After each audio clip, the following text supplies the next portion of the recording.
नमस्कार शेतकरी बांधवांनो, वेलकम टू एपिगेनिक चॅनल. तर मित्रांनो, आपण आपल्या चॅनलवरती जमीन मोजणीबद्दल अनेक असे व्हिडिओ अपलोड करत असतो, जेणेकरून आपल्या महाराष्ट्रातील शेतकरी बांधवांचा फायदा व्हावा यासाठी माझे प्रयत्न असतात. जर तुम्हाला व्हिडिओ आवडत असेल तर नक्की लाईक करा, शेअर करा आणि सबस्क्राईब करा. तर आपण ह्या व्हिडिओमधून एक अत्यंत महत्त्वाचा विषय घेऊन आलेलो आहे. तर व्हिडिओ शेवटपर्यंत बघा, तुम्हाला नक्की चांगली माहिती, तुमच्या फायद्याची माहिती मिळून जाईल. तर विषय असा आहे की पोट हिस्सा मोजणी कशी करावी, पोट हिस्सा मोजणी म्हणजे काय, आणि पोट हिस्सा मोजणी करताना जर सहहिस्सेदार तयार नसेल तर मोजणी कशी करावी, हा एक विषय झाला. दुसरा विषय म्हणजे खातेफोड म्हणजे काय. हे दोन विषय आपण ह्या व्हिडिओमध्ये बघणार आहोत. तर प्रथमतः आपण बघूया पोट हिस्सा मोजणी कशी करावी. तर प्रत्येक सहहिस्सेदारांचा इंचावर हक्क असतो, हे तर तुम्हाला माहिती आहेच. जर एकटा व्यक्ती हिस्सा वेगळा करून घेऊ शकत नाही जोपर्यंत सर्वांची सहमती किंवा कोर्टाचा आदेश नसेल तर हे आपण पोट हिस्सा मोजणी कशी करून घेऊ शकतो जर सहहिस्सेदार तयार नसेल तर मित्रांनो, प्रथमतः तुम्हाला काय करायचं आहे की एक आपल्या जमिनीचा कच्चा नकाशा करून त्यात आपल्याला कच्चे वाटणे करायचे आहेत, आणि हे तुम्ही घेऊन जाऊन भूमी अभिलेखमध्ये जायचं आहे. तुम्हाला पोट हिस्सा मोजणीचा काय करायचं आहे, तुम्हाला अर्ज करायचा आहे. आणि ते अर्ज केल्यानंतर आपल्याला काय होते, भूमी अभिलेखवाली आपल्या शेतामध्ये येऊन आपल्या जमिनीचे हिस्से करतील आणि आपल्याला एक कच्चा नकाशा आपल्याला मिळून जाईल. ही जर मोजणी आहे, ही जर सहहिस्सेदार आला नसेल, गैरहजर असेल, तरी पण आपल्याला फायदा काय आहे की आपल्याला एक कच्चा नकाशा मिळून जाईल, जेणेकरून आपल्याला पुढे फायद्याचं काय आहे की एक म्हणजे पूर्ण सर्वे नंबर, गट नंबरचे मोजमाप मिळते. दुसरं काय होते, कच्चा नकाशा म्हणजे एक पोट हिस्साचे प्रॉपर ड्रॉइंग मिळते. तिसरा म्हणजे काय, क्षेत्रफळाचे तपशील मिळते. आणि ह्यात आपल्याला मिळत काय नाही की स्वतंत्र सातबारा मिळत नाही आणि कायदेशीर ताबा आपल्याला ह्यात मिळणार नाही. ते कशात मिळणार आहे ते आपण पुढे बघूया. ह्यामध्ये अनेक स्टेप काय आहे की तुमच्या समजा तुम्ही जमीन घेतलेली आहे, ह्यात हा विषय म्हणजे तहसीलदारकडून जे वाटप होते, ही जमीन तुम्ही दुसऱ्याची घेतली आणि तुम्हाला हिस्सा पाहिजे, हे तहसीलदार करू शकत नाही. जर आपल्याला वारसा म्हणजे दादाची जमीन, आजोबाची जमीन तुमच्या पप्पांच्या नावावर, तुमची जमीन पप्पाची जमीन तुमच्या नावावर, हे जर असेल तर तहसीलदार सर्व कागदपत्राचे छाननी करून, कागद क्लिअर असतील, सर्व वारसांची नावे सातबारावरती असतील, वारसांची केस असेल तर तहसीलदार ही थोडी वाटणी करून देऊ शकतो. आणि जर एखादा जरी एक वारसदार विरोधात गेला तर ही वाटणी होऊ शकत नाही.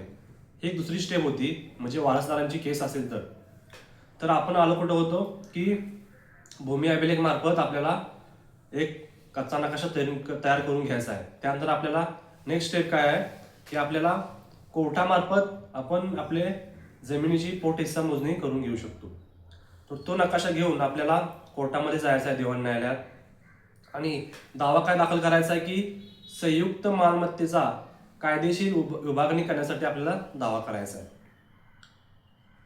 तर त्यामध्ये आपल्याला काय काय मिळणार आहे बघूया आपण. तर स्टेप वाईज तुम्हाला मी सांगतो की कोर्टात कशी स्टेप बाय स्टेप असते ते. की पहिल्या स्टेपमध्ये काय होतं, आपण दिवाणी न्यायालयात दावा दाखल करतो तर आपल्याला मागणी काय करायची आहे की हिस्सा आपल्याला ठरवायचा आहे. हिस्सा ठरवणे, पोट हिस्सा मोजणीचा आदेश होतो, त्यानंतर स्वतंत्र आपल्याला आपल्या वाटण्या करून मिळतात. तर वाटणे कसे होतात की समजा गट नंबर 400 आहे, त्यामध्ये 401, 402, 400 मध्ये 400/1, 400/2, 400/3 असे तुम्हाला त्या नकाशामध्ये हिस्से पाडून मिळतील. तर पुढे आपण बघूया. तर कोर्टानंतर समजा तुमची कोर्टचे जे निकाल आहे ते झाल्यानंतर आपल्याला पुढे काय मिळते की एक सर्वेअर नियुक्त केला जातो. त्याच्यामार्फत तुम्हाला भूमी अभिलेख मार्फत तुम्हाला काय होते, मोजणी येते. म्हणजे कोर्ट आदेश देते भूमी अभिलेखला, त्याच्यामार्फत तुम्हाला मोजणी करण्यासाठी एक सर्वेअर नेमला जातो. पुढे येऊन तो तुमचा 7/12 जे कागदपत्रे आहे ते घेऊन तुमच्या साईटवरती येऊन, तुमच्या जमिनीवरती येऊन तुम्हाला पोट हिस्सा मोजणी करून तुम्हाला एक महिन्यानंतर त्याची तुम्हाला प्रत मिळते. तर हे होते स्टेप वाईज प्रोसिजर. की प्रथमतः तुम्हाला कच्चा नकाशा प्रायव्हेट सर्वेअर असतात त्याच्याकडून पण तुम्ही करून घेऊ शकता. ते घेऊन तुम्हाला भूमी अभिलेखमध्ये जायचं आहे, त्याच्याकडून नकाशा तयार करून, कारण की प्रायव्हेट सर्वेअरचं तर तुम्हाला कोर्टामध्ये मान्य होणार नाही, त्यामुळे तुम्हाला भूमी अभिलेख मार्फत मोजणी करून कोर्टात जायचं आहे. त्यानंतर तुम्हाला हे सगळे प्रोसिजर दावा दाखल करून सगळी प्रोसिजर होणार, मग तुमची विभागणी होणार आहे. तर हे होतं एकदम अत्यंत महत्त्वाचा विषय. अशी तुम्ही तुमच्या जमिनीची पोटहिस्सा मोजणी करू शकता. तर आणि पुढचा काय विषय होता की पोटहिस्सा मोजणी म्हणजे काय आणि खातेपोट म्हणजे काय, दोन्ही फरक काय आहे ते आपण बघूया.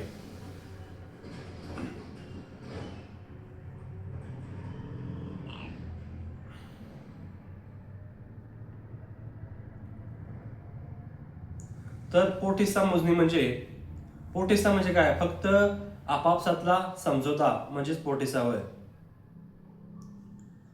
आणि ह्या पोटहिस्सामध्ये आपल्याला काय नवीन सर्वे नंबर किंवा उपनंबर मिळत नाही, किंवा 7/12 पण आपला संयुक्त होत नाही. 7/12 आपला एकच असतो.